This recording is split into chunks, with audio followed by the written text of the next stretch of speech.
toda a liderança. Gente, isso aqui é só a liderança. Por trás de cada líder e vice-líder desse tem uma ruma de pessoas. Tem várias pessoas que estão servindo, não é, ao corpo, servindo a você, servindo à igreja, não é? E todo esse intuito realmente é para que a gente cresça, para que a gente avance, para que a gente se expanda mesmo. Para esse tempo de expansão é necessário organização. Amém? É necessário esse cuidado mesmo, esse esmero, porque Deus, Ele não faz as coisas de qualquer forma. Amém? E certa vez, quando Jesus ele foi multiplicar aqueles peixes, né?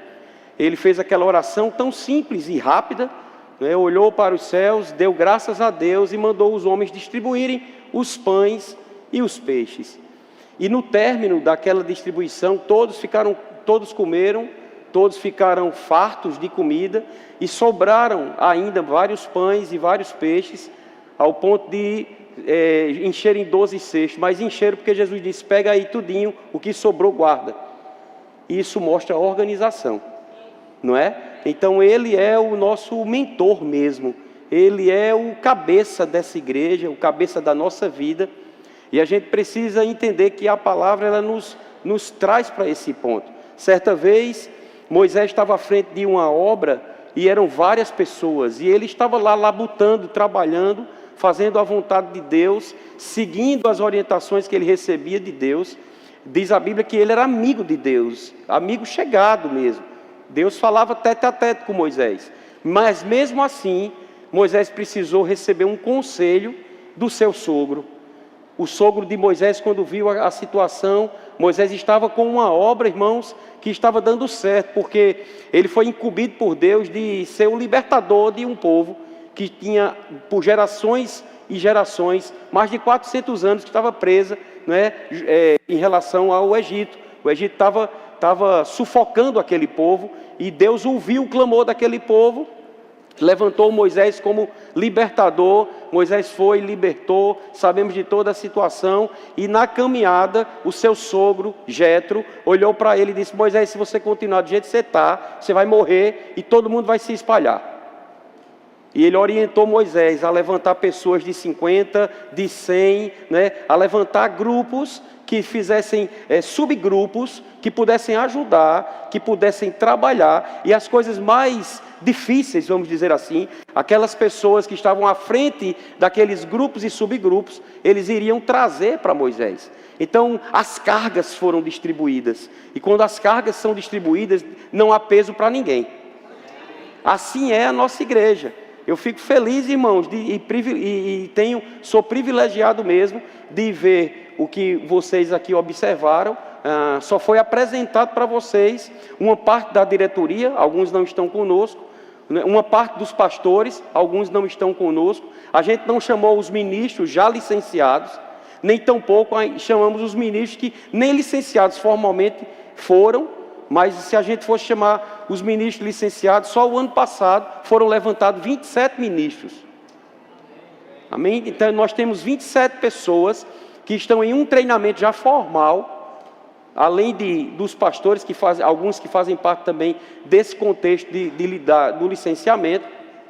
Temos alguns já ordenados, mas ainda temos vários irmãos, como você, que já fez o rema, que ainda não foi licenciado formalmente. Eu não sei se você porque se Deus tratar comigo, pode ter certeza que você vai ser levantado nos 5 dons ministeriais. Se Ele falar comigo, irmãos, nem se preocupe. Mas eu não percebo ainda isso em mim. Não há problema nenhum. Ao longo desse tempo, muitos não percebiam, mas Deus percebia e me comunicava. A grande maioria hoje está à frente de obras aqui de Natal, de Mossoró. E todos eles, quando foram levantados por mim, hoje eles dão testemunho. Eu não acreditava em mim mesmo. E hoje estão à frente de obras. E hoje tem pessoas sendo alcançadas em vários lugares. Amém? Então, você é um candidato em potencial que, se tiver dentro da condição dos 5 dons ministeriais, e os dons e a vocação de Deus são irrevogáveis, ou seja, você nasceu assim. Se estiver, irmãos, nessa igreja, pode ter certeza, o seu dom não vai ficar encoberto, não vai ficar enterrado, a não ser que você queira. Mas eis-me aqui para estar fazendo o garimpo, garimpando, não é? Garimpando aquelas pedras preciosas, porque pedra preciosa não está na superfície. Então você não precisa se expor ou estar ligando para mim dizendo: pastor, eu tenho um chamado. Não, Deus sabe e Ele me comunica. Amém? E todos nós crescemos. Eita, e se não tiver um dom ministerial? E aí? É alguém menor? É alguém inferior? Muito pelo contrário. Porque os ministros, os 5 dons ministeriais, eles foram levantados por Deus para servir o corpo de Cristo.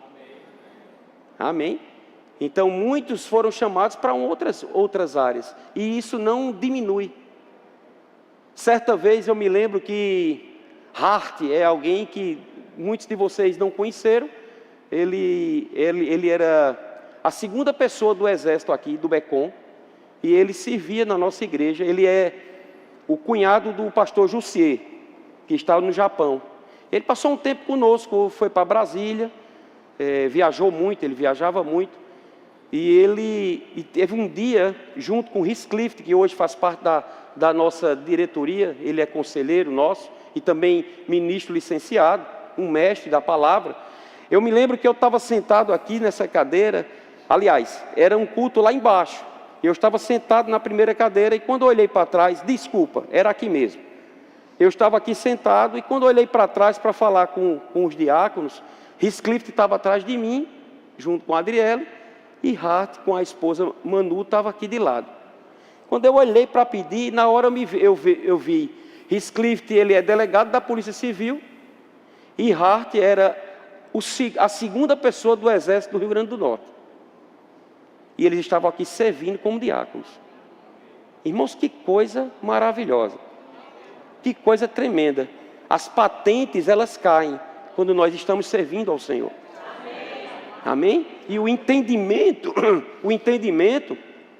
que esses homens tiveram, né, de estarem aqui servindo na obra. Servindo a pessoas que muitas vezes, algumas são inferiores no intelecto, na área intelectual. Pessoas formadas, né, com autoridades, né, que manda prender e manda soltar, sabem do poder que há de autoridade, de submissão, e entram aqui e têm o entendimento bíblico do poder que há no servir. E isso é tão importante, irmãos, porque isso é uma marca do Ministério Verbo da Vida. Servir com amor. Amém? Não é servir para aparecer, mas servir para abençoar. Amém? Isso é importante. Então eu tenho algumas coisas, quero ser rápido, mas eu quero compartilhar algo que estava no meu coração, e dizer a você acerca da igreja local, da importância da igreja local. Irmãos, a igreja local é a família em que o cristão, ele nasce ou se desenvolve. Por que eu digo ou? Porque muitas vezes nós começamos em um determinado lugar. Por exemplo, eu me converti em Campina Grande. Eu não permaneci na igreja local de Campina, eu estou aqui. Muitos de vocês começaram talvez em um outro ambiente, em um outro lugar, mas era uma igreja local. E ali vocês cresceram. Alguém pode dizer assim: pastor, ali eu não cresci não, porque só foi problema. Deixa eu te dizer, foi crescimento. Mas como é que eu cresci num lugar que não era para eu fazer nada? Justamente aí. Você sabe que você não é para fazer daquele jeito. É uma forma de você crescer. É uma forma de você aprender. Então tudo na nossa vida a gente tira como aprendizado. E é importante esse poder que há na igreja local. Porque a igreja local, irmãos, ela serve mesmo como um ambiente. É como se a gente fizesse uma analogia de um hospital. Às vezes a gente precisa ir para um hospital, não é, para ser tratado. Porque a gente sozinho em casa talvez não vá dar condições da gente ser tratado. Aí lá no hospital vai ter todo um acervo, toda uma condição, um aparato de cuidar de nós.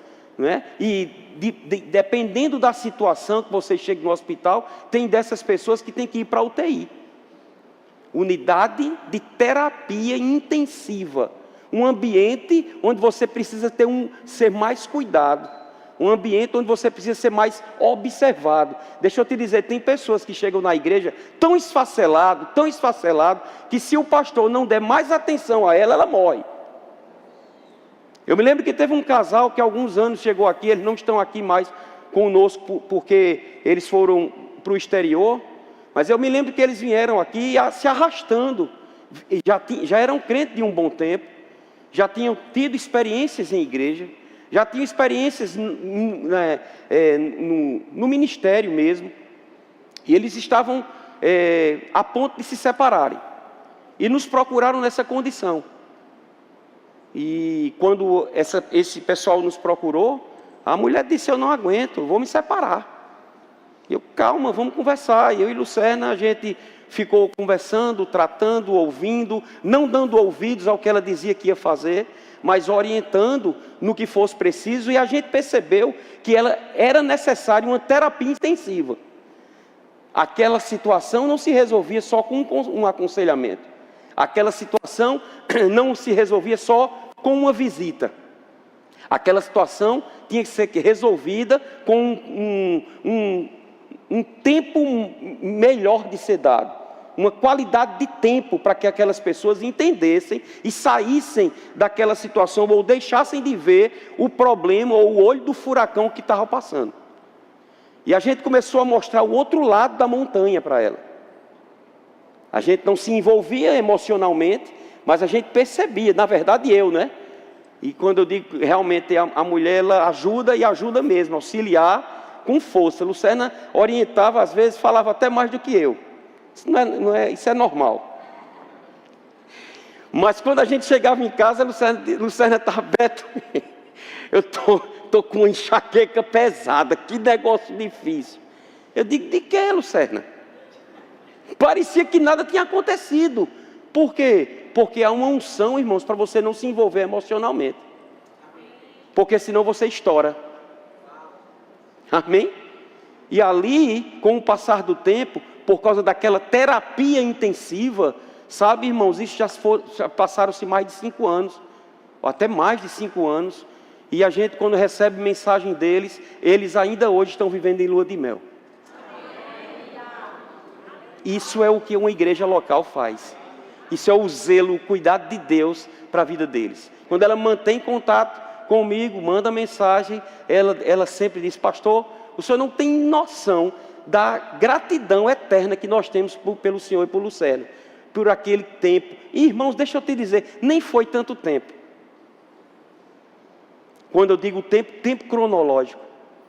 Então você tem uma grande oportunidade de, se você está há 14 anos, se você está há 4 anos, se você está há 4 meses, você tem uma grande oportunidade de estar em um ambiente propício para o teu crescimento.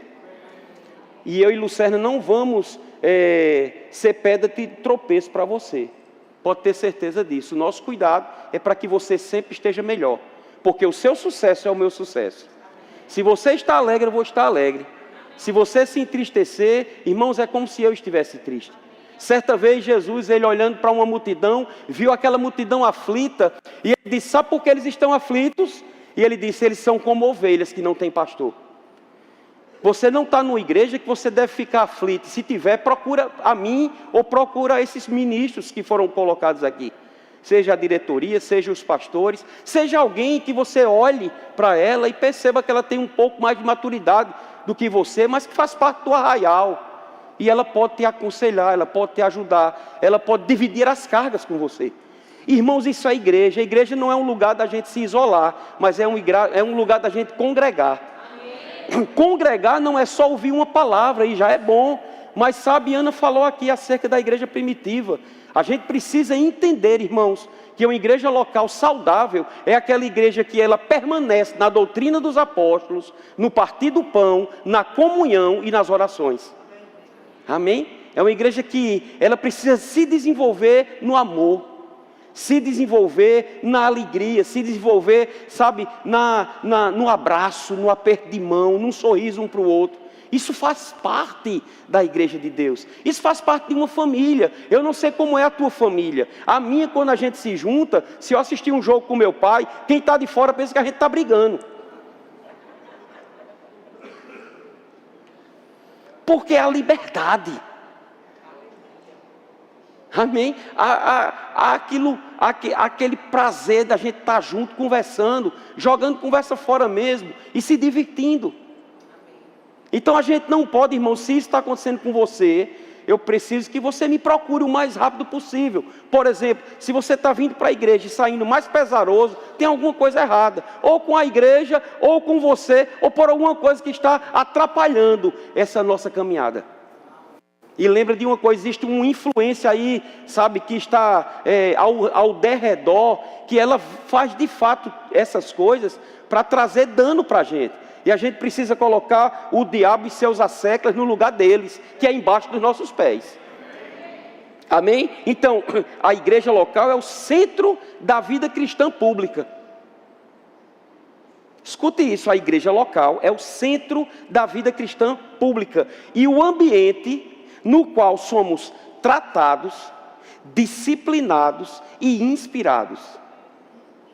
Entenda bem, não é só tratado e disciplinado. Porque muitas vezes na igreja local, pessoas são tratadas, as arestas têm que ser aparadas, mas elas não são inspiradas a viver uma vida no Senhor. Porque são corrigidas de tal forma, ou colocadas contra a parede de tal forma que elas ficam inibidas. Mas elas não foram levantadas, ou Deus não as levantou para serem inibidas, mas para serem extrovertidas. Para timidez ou qualquer tipo de medo, não é? Seja extirpado da vida delas. E elas desfrutem de uma vida abundante em todos os lugares, inclusive na própria igreja local. Amém? Então é como se fosse verdadeiramente a nossa segunda casa. Ter liberdade, irmãos. Porque na minha casa, quando eu entro, eu tenho liberdade. Se você não tem liberdade na sua casa, tem alguma coisa que está acontecendo. Não é? Mas lá com os nossos, a gente brinca, a gente se diverte, a gente fala alto, a gente fala baixo, a gente não fala, a gente embirra, né? Se chateia um com o outro. E igreja tem isso também, irmãos. Igreja local não é um lugar perfeito, e se for, você chegou, acabou tudo.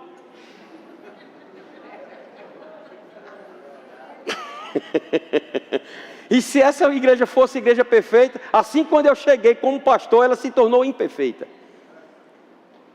Porque mesmo com um prefixo de pastor, irmãos, isso não dá conotação de perfeição. Eu estou crescendo tanto quanto você. Eu preciso desenvolver tanto quanto você. O que é que pesa mais sobre mim? Responsabilidade. Mas eu não sou melhor do que você. Amém? Aleluia. Quando Deus olha para mim, Ele não me vê mais importante do que você. Ele me vê com mais responsabilidade. E espera de mim que eu corresponda com o talento que Ele colocou na minha mão. Amém? Então fica tranquilo se você não está nessa posição. Fica tranquilo se você não está pregando. Faça aquilo que chegar nas suas mãos. Sabe como nós aprendemos na nossa caminhada, desde o início do Ministério Verbo da Vida? Pastor Bud, quando se juntava conosco, irmãos, quando tinha só uma igreja, 200 membros. E ele dizia: irmão, faça o melhor que você pode fazer no lugar que lhe colocarem. Amém? Pastor, qual é o meu chamado? O que é que você está fazendo, irmão? Pastor, eu estou nos conselheiros. Seja o melhor conselheiro que você pode ser. Irmãos, a Bíblia fala, não é? Se nós formos fiéis no pouco, sobre muito Ele nos colocará. Essa passagem fala sobre o dia onde nós vamos estar diante do Senhor. Mas eu quero dizer que na nossa caminhada, tudo isso diz respeito a vivermos uma vida de fidelidade. Aonde nós formos colocados, se formos fiéis, se fizermos a nossa parte, irmãos, se aquele lugar não é o lugar de destino, ali vai ser um lugar de passagem para promoção. Agora, muitas vezes, por exemplo, uma pessoa é muito boa no diaconato, e ele serve tão maravilhosamente no diaconato, pessoas podem olhar e podem dizer: rapaz, esse homem ou essa mulher é tão bom no diaconato que ele tem que ser levantado como pastor. E irmãos, talvez essa pessoa que é excelente no diaconato, se ela for colocada como pastor, ela talvez acabe a vida dela e a vida da igreja. Porque necessariamente não é a mudança de cargo que vai dizer se você está bom ou se está ruim. Então a gente precisa ter a sensibilidade de nos colocarmos no lugar onde Deus quer que nós venhamos a ficar. E não nos incomodar se não estamos. Amém? Não se incomoda se ainda não chegou aquilo que você tanto almeja. Coloca isso diante de Deus, porque possa ser que essa sua vontade não seja a vontade de Deus para você. E se não for, é preferível que você baixe sua bola e espere Deus lhe dizer onde Ele quer que você fique. Amém? Então, nada jamais vai substituir uma igreja local. Não existe, irmãos, não existe YouTube com todo tipo de ministrações que você possa imaginar. Em inglês, em grego, em romano, em chinês, em qualquer língua. Não existe uma ministração que vai fazer uma visita para você. Não é a ministração de YouTube que vai fazer o seu casamento. Não é a ministração do YouTube, irmãos, que vai fazer aquela visita ou vai para o velório de um parente que partiu. Não, é a igreja local que tem esse peso de responsabilidade. Agora, essas outras coisas não é para você fazer, não é para você acessar? Não. Não há problema nenhum, você é livre. E isso é bom, é pertinente, se for para somar com aquilo que você tem recebido. Mas você precisa, sabe, sempre não fazer como no mundo existe muito isso, né? A gente sempre está vendo o jardim do outro e a gente sempre exalta mais o jardim do outro do que o nosso. Sempre parece que os outros são melhores e a gente não valoriza os nossos. Sabe, Jesus certa vez ele lamentou, irmãos, aquilo é um lamento de Jesus. Quando ele chegou em Nazaré, e ele não pôde operar milagres na cidade onde ele cresceu. Olha que coisa interessante. Quando eu disse que a igreja local é um lugar onde você nasce ou onde você está crescendo. Porque Jesus nasceu em Belém, não foi? Mas a Bíblia diz que Deus ungiu a Jesus de Belém. Já parou para pensar sobre isso? Deus ungiu a Jesus de Nazaré, com o Espírito Santo e com poder. Veja, Nazaré foi o lugar onde Jesus cresceu e se desenvolveu. Igreja de Natal, Alecrim, é onde Deus está lhe colocando, lhe plantando, para você crescer e desenvolver. Pastor, eu nasci em tal canto. Se você está plantado nesse lugar, se prepare para você crescer. Trata com o teu passado, deixa ele de lado, porque não é o teu passado que vai te colocar lá na frente, é o que você vai fazer hoje. Amém? Então isso é importante para você que está vindo e se fixando junto conosco, né, do ano passado para cá. Graças a Deus que você veio nesse tempo, porque muitas águas passaram por debaixo da ponte de Natal. E você foi preservado de passar por algumas situações bem adversas. E não está tendo tanta tempestade, tem mais bonança do que tempestade. Então você chegou na hora certa, no lugar certo, embaixo da unção certa. Amém? Foi necessário arrancar alguns tocos, foi necessário se fixar em alguns pontos, foi necessário labutar em algumas coisas, foi necessário choro, foi necessário algumas dores, foi necessário muitas vezes perseguições terem se levantado.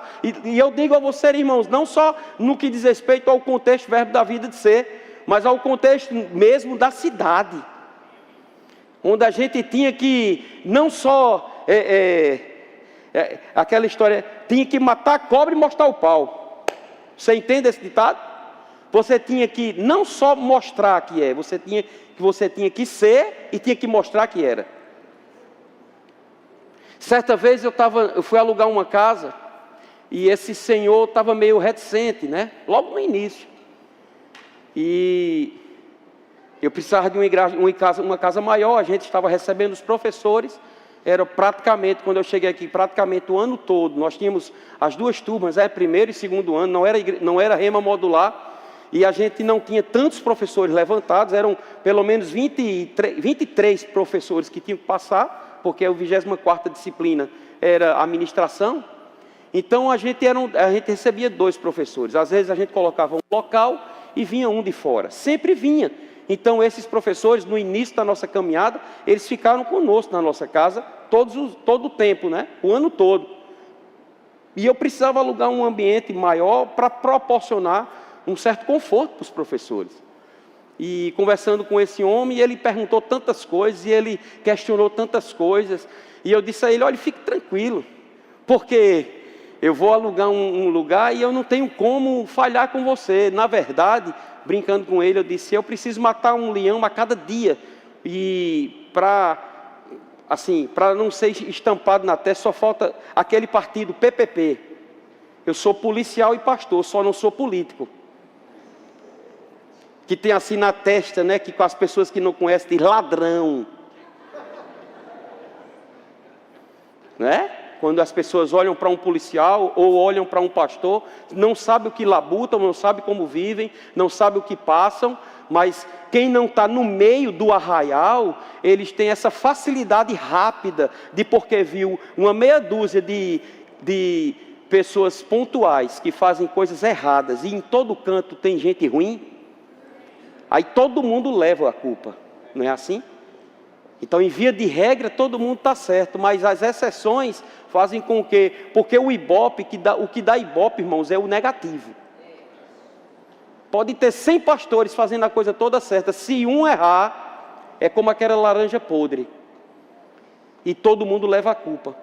E eu disse a ele disse: fique tranquilo, o senhor ainda vai implorar para eu continuar morando na sua casa. E passaram-se os tempos, a gente passou em torno de 3 anos. Nessa época a gente conseguiu montar um flat para os professores, a gente já estava levantando alguns outros, já estava amenizando, e eu disse a Lucélia: não, a gente vai colocar o professor em um determinado lugar, vamos para um lugar menor, e aí nós fomos falar com o proprietário. E ele disse: eu não acredito que vocês vão sair não. Depois de 3 anos, irmãos, que a gente saiu, esse homem todo ano ligava para a gente, implorando para a gente voltar para a casa dele. Então, quando Iana hoje estava falando, ela citou: quando se falar de integridade, tem que se pensar em você. E isso é um fato, irmãos. É aquela história de dizer, de muitos empresários que dizem: rapaz, eu quero todo mundo, menos um crente, para trabalhar na minha loja. Isso tem que mudar. Você, no lugar onde você está, seja uma loja, seja uma empresa, seja um hospital, uma clínica, o que for, irmãos, ali você tem que fazer a diferença. Ali é o lugar onde você que está sendo colocado para ser a solução daquele povo. No problema, na confusão, na adversidade, eles têm que procurar você. Amém? Aleluia. Então abra sua Bíblia em Hebreus capítulo 10. Estamos quase encerrando. Hebreus capítulo 10, versículo 25. A Bíblia diz assim, não deixemos de congregar-nos, como é costume de alguns. Veja, é costume. Tem pessoas que têm esse costume. Sabe por quê? Alguns foram feridos, decepcionados, machucados, né? E eles talvez não tivessem um entendimento mais claro do poder que há no congregar, e eles se afastaram. Muitos deles se afastam, até dizem: não, eu não me desviei de Deus, mas eu não quero estar numa instituição onde só tem problema, ou onde eu só sofro, ou passo por situações adversas. Esse não é a vontade de Deus, esse não é o desejo de Deus, não é para acontecer isso. Mas a Bíblia diz: não deixemos, a orientação é essa, não deixemos de congregar-nos, como é costume de alguns. Aí diz: antes, façamos admoestações, e tanto mais quanto vedes que o dia se aproxima. Eu tive o cuidado, irmãos, de hoje pegar algumas definições sobre admoestação. Admoestação significa reprimenda que se faz a alguém sobre incorreção ou inconveniência do seu comportamento. Pode acontecer, irmãos, no meio da nossa caminhada, que alguém precise de ser admoestado. Ele vai ser chamado, não é, para que ele mude aquela atitude inconveniente que ele está tendo. Porque aquela atitude está trazendo dano para o corpo, está ferindo a todos, inclusive a ele. E pode isso acontecer. E isso é importante e é bíblico. Porque a própria palavra diz, em vez de deixar de se congregar, você precisa estar pronto ou aberto para ser admoestado, para ser corrigido. Mas calma, a admoestação também é o estímulo ao aprimoramento moral e espiritual de uma pessoa. Por isso que eu disse que a admoestação não é só uma correção de um defeito, mas é um estímulo para que você seja aperfeiçoado. Então Deus não levanta um ambiente onde a pessoa vai ser só execrada, vai ser só diminuída, vai ser só puxada para trás. Não, ela precisa muitas vezes ser confrontada, mas confrontada para crescimento. Amém? Mas não para ficar inibida ou pesarosa. Porque para a liberdade foi que Cristo nos libertou. A admoestação também, olha que coisa interessante, não vem para destruir uma pessoa, vem para aprimorar. E eu quero ler Gálatas capítulo 6, o grupo de louvor já pode subindo para cá. Eu quero ler Gálatas capítulo 6, a partir do verso 1, que diz assim, irmãos, se alguém for surpreendido em alguma falta, vós que sois espirituais, quem é espiritual aqui? Você tem dúvida disso ou não? Hoje a gente faz o convite para receber Jesus. Somos espirituais, irmãos. E aqui não está falando diretamente só para os 5 dons ministeriais, é para todos nós como igreja. Se alguém for surpreendido em alguma falta, vós que sois espirituais, corrigi-o, diz a Bíblia. Mas olha como é que deve corrigir. Corrigiu com espírito de brandura. Sabe o que é brandura? Gentileza, bondade, humildade. A gente precisa corrigir com gentileza uma pessoa. Com humildade. E guarda-te, para que não sejas também tentado. Levai as cargas uns dos outros. Olha que coisa interessante. Como eu vou levar a tua carga se você não está junto comigo? Como você vai levar a minha carga se nós não estamos juntos? Mas isso está falando de reino. Isso está falando de corpo de Cristo. E eu vou mais além. Isso está falando de igreja local. Levai as cargas uns dos outros. E olha o que diz a Bíblia. E assim cumprireis a lei de Cristo. Qual é a lei de Cristo? Amar o nosso próximo como Ele nos amou. Andando no mesmo nível que Ele andou. Amando do mesmo nível que Ele amou. Verso 3 diz, porque se alguém julga ser alguma coisa, não sendo nada, a si mesmo se engana. Mas prove cada um seu labor. E então terá motivo de gloriar-se unicamente em si e não em outro. Porque cada um levará o seu próprio fardo. Então nós somos chamados como corpo, para estarmos juntos e avançarmos juntos. O desejo de Deus não é que eu cresça e que você fique paralisado. O desejo de Deus também, tão pouco, é que você avance e que eu fique só olhando você crescer e se distanciar de mim. O desejo de Deus, irmãos, é como aquela manada, vai para aquela lagoa, aquele açude, aquele ambiente para tomar água, para ficar saciado, e ali todos juntos, eles tomem a água e todos juntos saiam. Não fique um disperso, não fique um desatento, para que o predador venha e trague. Como igreja local, a manada tem que ser preservada. Como igreja local, nós não podemos deixar ninguém disperso. Se isso está acontecendo, vamos nos ajudar. Como pastor, como foi Iana disse, e disse bem dito, eu não tenho a mínima condição, irmãos, nem quero ter essa presunção de como pastor, fazer tudo nessa igreja. Eu não tenho condições, eu sou limitado, em todos os aspectos.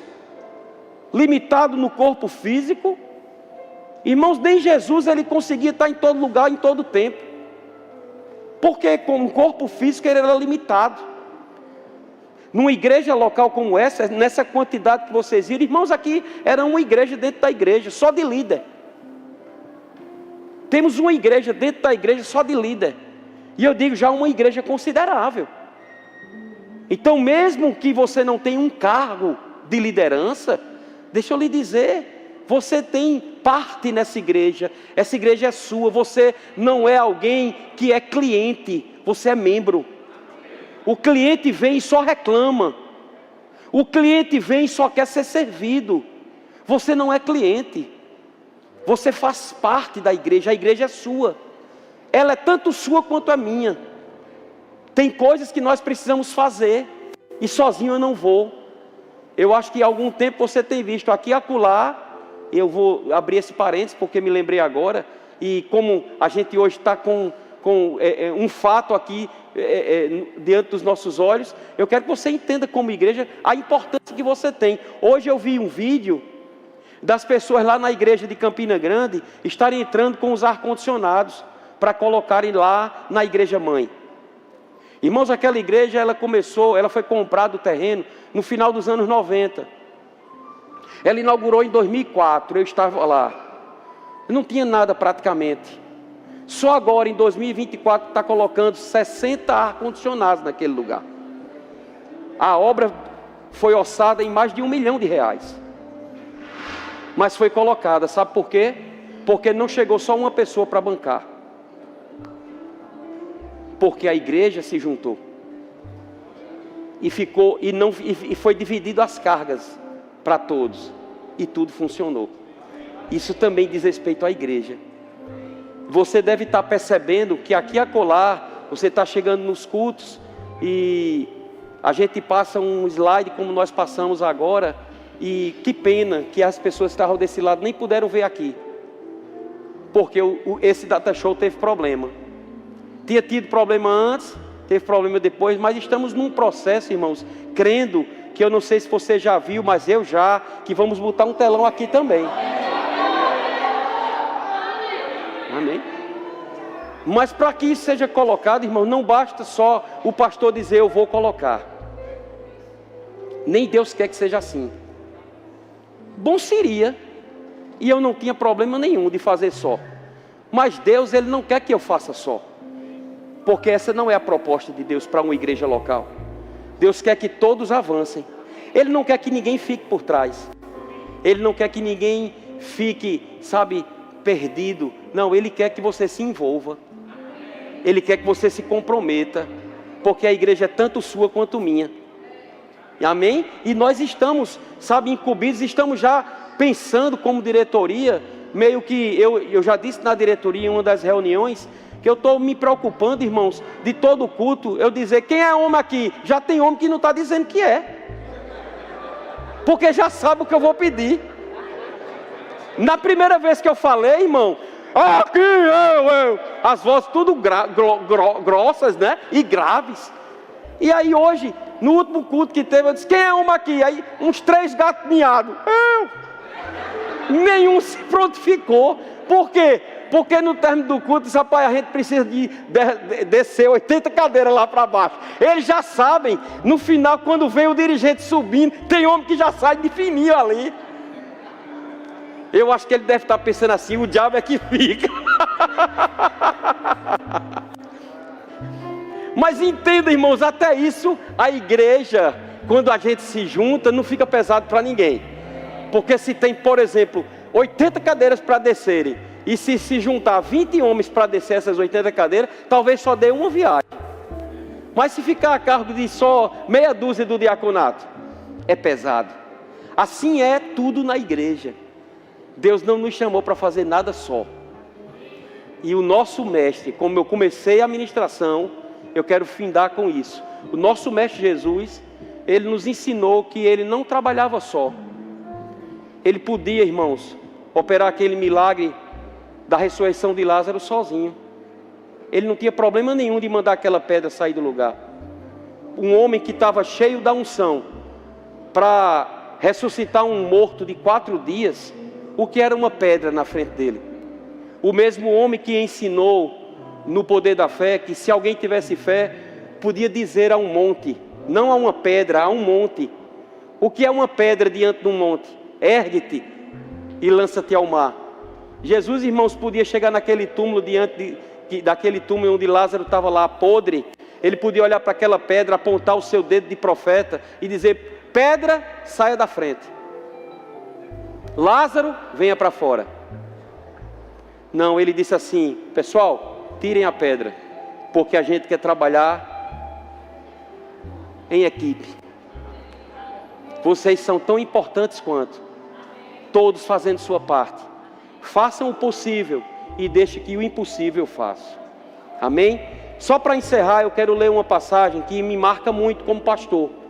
E eu quero que você me entenda que, como pastor dessa igreja, esse é o meu alvo, essa é a minha meta, de ser assim para você, de agir assim com você, né? E quero lhe dizer que o meu gabinete sempre vai estar aberto.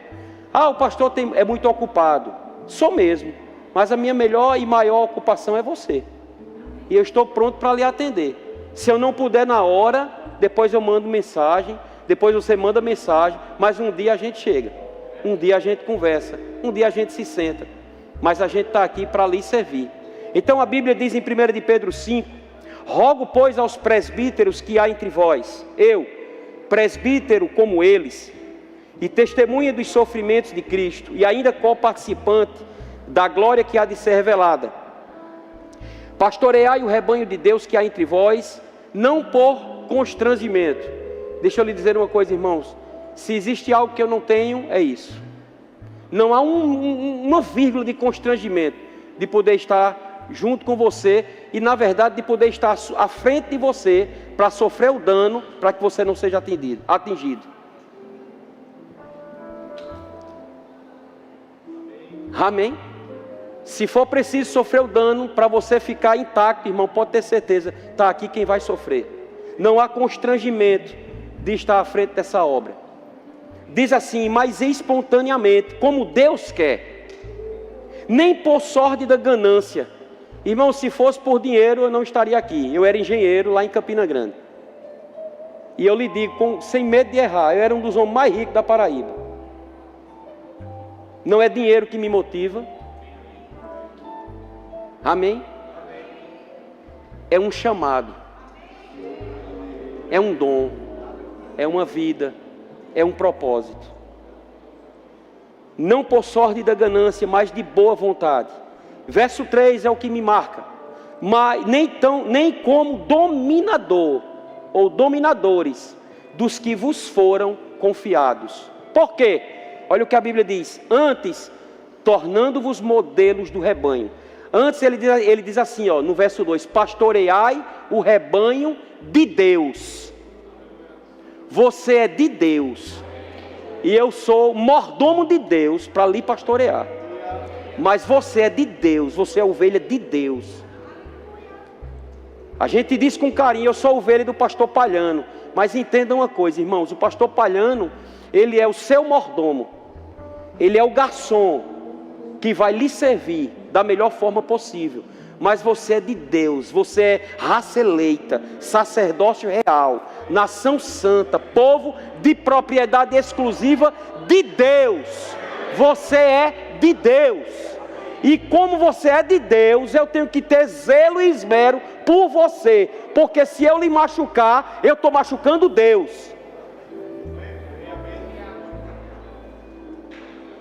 E é o que a Bíblia diz: nem como dominadores dos que vos foram confiados, antes tornando-vos modelos do rebanho.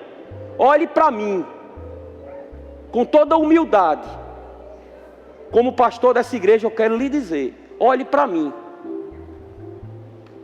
E se em algum momento tiver algo que você olhar para mim, não seja motivo de você me seguir, me procure e diga. Porque eu posso estar errando sem saber. Como eu disse no meio da ministração, eu sou limitado. Eu não tenho uma bola de cristal. Eu não tenho todas as informações.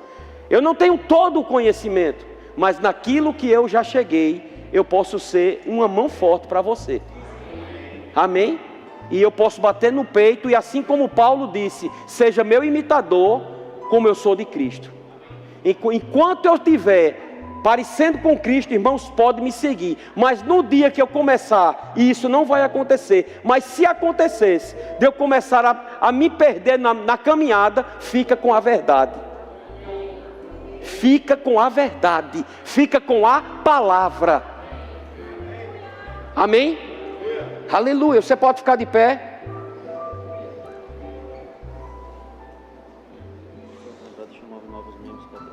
Tá bom. Então entenda só uma coisa, irmãos. Num ambiente como esse de igreja, esse ambiente é um ambiente onde deve haver cura, paz, amor, alegria, carinho, cumplicidade, lealdade, firmeza, amém? Comprometimento, porque esse é um ambiente, irmãos, que você precisa estar aqui como se você estivesse na sua própria casa. Esse é um ambiente que você precisa estar envolvido e comprometido. Se você está chegando há pouco tempo e ainda não está, vamos dizer assim, desenvolvido no meio, e Ana também falou com muita propriedade acerca da questão da igreja. Tem pessoas que ficam meio que perdidas porque a igreja é uma igreja de médio para grande porte. E irmãos, e quando a gente tiver com 3.000 pessoas? Ou você não acha que a gente vai sair desse lugar? Começa a dar tchau para esse lugar, porque é tempo de expansão. Irmãos, se eu vim de um lugar onde tenha um ambiente que tem a metade da população, e que só uma igreja cabe 4.000 pessoas, e tem 7 igrejas dentro da cidade de Campina, todas de porte médio para grande, o que não puder fazer aqui em Natal? Nossa missão não é ganhar Natal e o Rio Grande do Norte? Amém? Começa a pensar sobre isso. Começa a vislumbrar. E Ana falou alguns projetos. Deixa eu só citar para você orar. E sonhar o sonho do pastor. Começa a vislumbrar uma escola bilíngue. Verbo da vida. Pensa, vê teu filho lá, mesmo você que já está casado e nem tem filho ainda. Vê teu filho correndo e brincando nessa escola. Começa a vislumbrar o hospital, verbo da vida.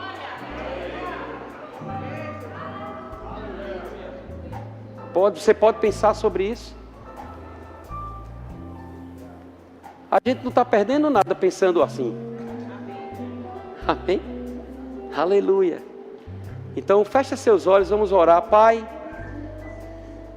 no nome de Jesus, quero te dar graças, Senhor, por cada membro dessa igreja, Senhor, por cada pastor, por cada líder, sim, Senhor, por cada departamento, por cada membro da diretoria, Senhor. Obrigado por essas pessoas que são mais novas, que chegaram mais recentes. Nos dá sabedoria, Pai, para saber lidar com elas, para saber tratar elas, para saber ajudá-las, para não ser pedra de tropeço para nenhuma delas, Pai, mas para ser aquele braço forte que possa fazer com que eles avancem, cresçam e cumpram a carreira, corram a carreira que está proposta para cada um deles. Te dou graças, Pai, por esse tempo precioso onde o Senhor me implantou neste lugar e que me colocou como servo dessas pessoas. Que eu possa, junto com Lucerna, Pai, continuar fazendo aquilo que o Senhor colocou no nosso coração. Nos dá espírito de sabedoria e de revelação no Teu pleno conhecimento. Ilumina os nossos olhos espirituais, Pai, para sabermos qual é a esperança do nosso chamamento, qual a riqueza da glória da nossa herança nos santos e qual a suprema grandeza do Seu poder. O mesmo poder que ressuscitou Jesus dos mortos e que agora está disponível para cada um de nós. Eu oro, Pai, para que verdadeiramente os nossos olhos espirituais se abram para contemplarmos as maravilhas que o Senhor tem para a nossa vida, porque os melhores dias da nossa vida estão diante dos nossos olhos, e nós vamos provar e ver que o Senhor é bom, vamos provar e ver que a igreja local é o melhor lugar onde nós podemos estar, e vamos avançar e crescer, e vamos, sim, Senhor, liberar pessoas para sair desse lugar e ir para os confins da terra fazer a Tua vontade, Senhor. Eu creio em missionários poderosos saindo desse lugar, Senhor, e fazendo a diferença. Quero Te agradecer, Pai, Em nome de Jesus. Faça o convite. Glória a Deus. Então nós já estamos encerrando.